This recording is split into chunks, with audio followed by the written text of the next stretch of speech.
Well, hello. Welcome to chapter 5 of the world's longest suicide note. And um I this is one I have not looked forward to at all talking with you about.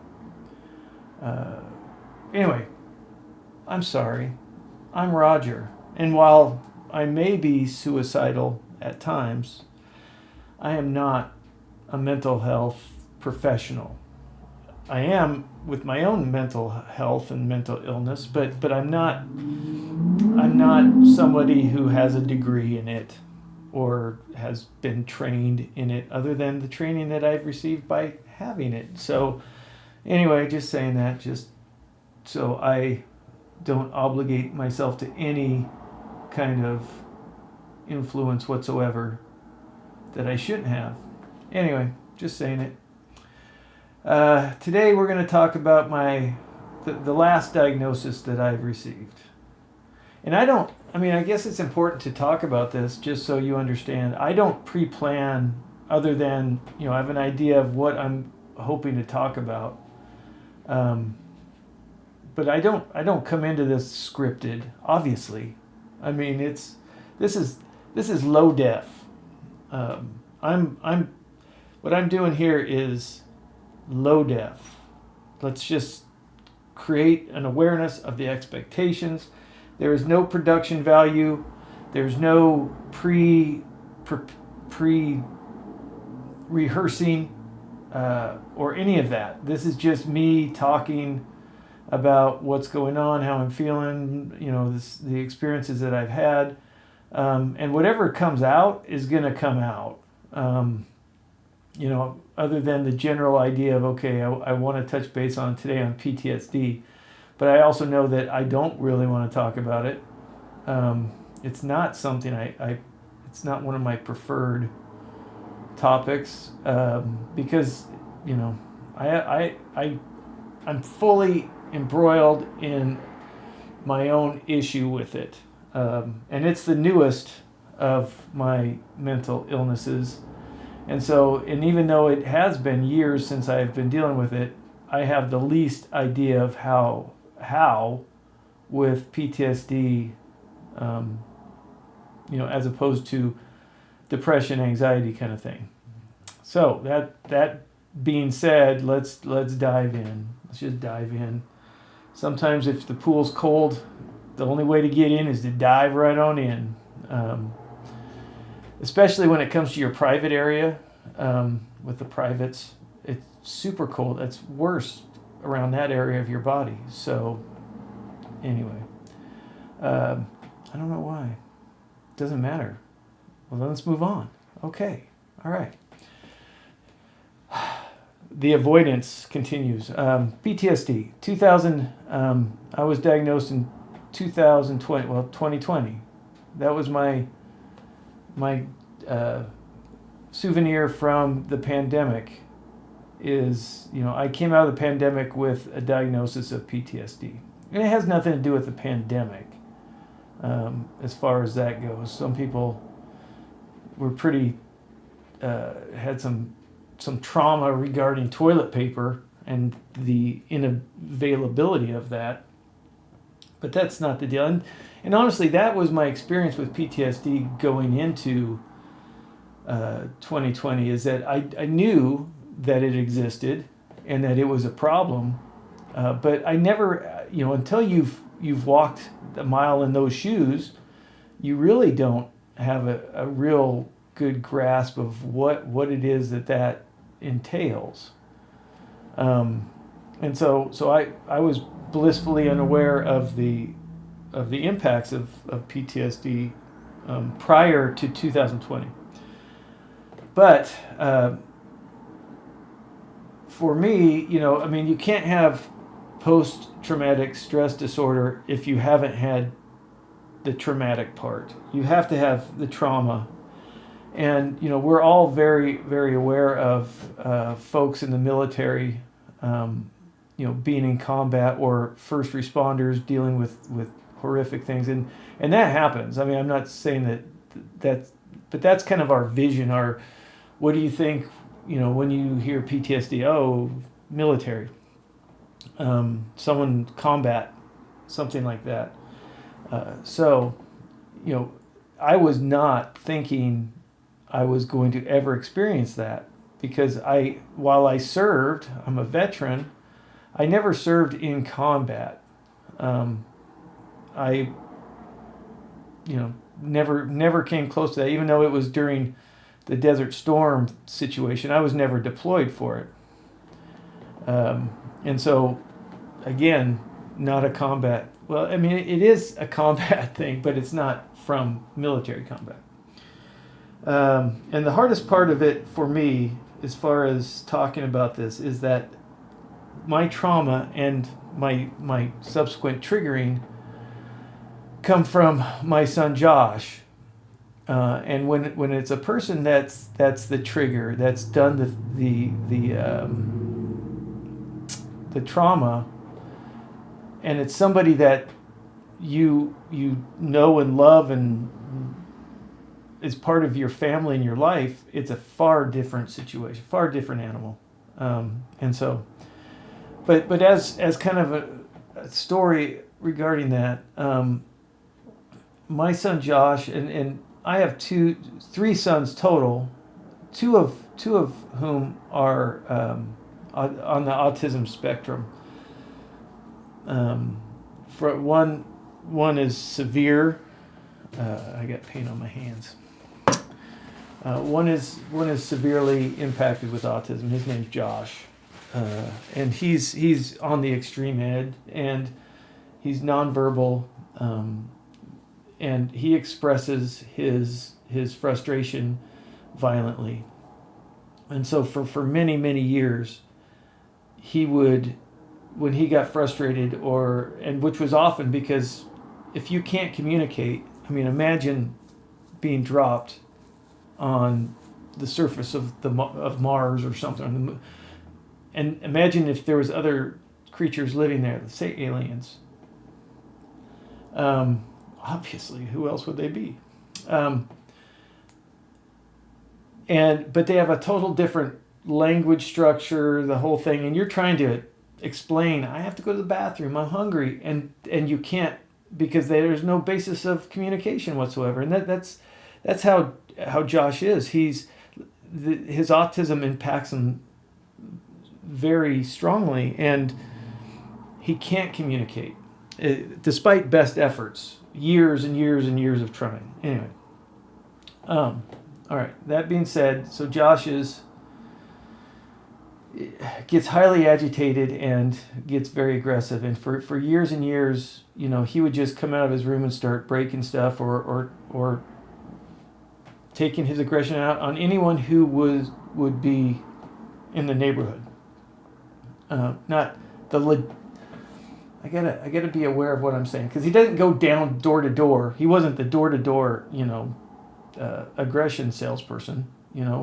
It was within our home, but he would just come out and just start breaking stuff and attacking us, and it was I don't want to diminish it, but I also don't want to make dwell on it, because I have no it's not his fault. It was not his fault that what he was doing. I just, it was unfortunate because we had to go through that, and it was very important that he had to go through that, it was hard for everybody. Since then, some medications and some interventions have helped. So that's not who he is now. But at the same time, that the damage was done, and that's why they call it the post-traumatic. So it's something that has happened, and the bulk of this had happened years before the PTSD emerged. But in 2020 he was visiting us. He lives with an agency not far from where we live, but he visits often. and he was visiting, and he made something irritated him, and so he made the sound like he would make before he would come out and start attacking. And I don't know what, it triggered something that, and I had heard that, the same kind of noises from him 1,000 times since then.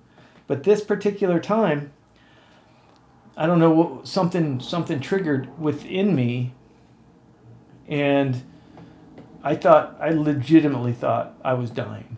I mean, I don't know, I've never had a heart attack, so it's hard to, express, like, is that what it felt like? I thought that I was dying, physically dying. And maybe now is a good time to say, well, if you're suicidal, wasn't that a good thing? Wouldn't that be, but being suicidal doesn't mean, I mean, there's a thought process that you just will do whatever it is to die and you don't want to be here. I mean, honestly, if that was the case, one of my attempts would have worked at some point along the line. So it's not that. So it's not like I'm just sitting here waiting to die, and any opportunity I jump at the chance.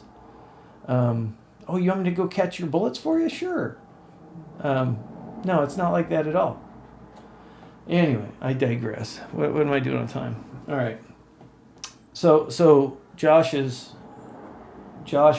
was the trigger, and I had, felt immediately like I was dying, and it was a horrible thing. And so from that moment on, from that moment, once anyone would say PTSD, that's exactly what I think about, and it's like, it is horrifying, and I don't really want to deal with it anymore. But unfortunately,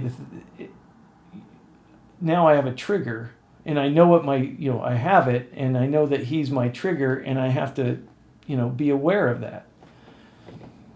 And it makes it that much harder because I have to separate myself from him, and I don't want to, because I love him and I want to spend time with him and I want to be around him, but I can't. And so, and then the psychological part that's like, in my life, the only thing that has come natural to me has been being a father, from the moment I held my first child. I mean, everything clicked. And that was like the first time that had ever happened to me. And I really took pride in being the best dad that that kind of was, whenever I felt like, oh, you're a total loser, I always had that where I felt like, I'm a good dad, and that's enough. And so I was able to, hold on to that. Well, but what happens when now you don't feel like a good father because you can't be there for them? Yesterday was his IEP meeting, and I couldn't go because I get triggered just talking about him.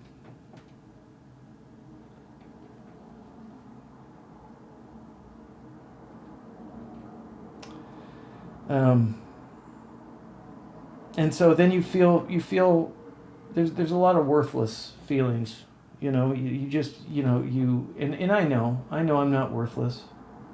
I know that there's, this isn't my fault. I know the stuff because I tell people the stuff.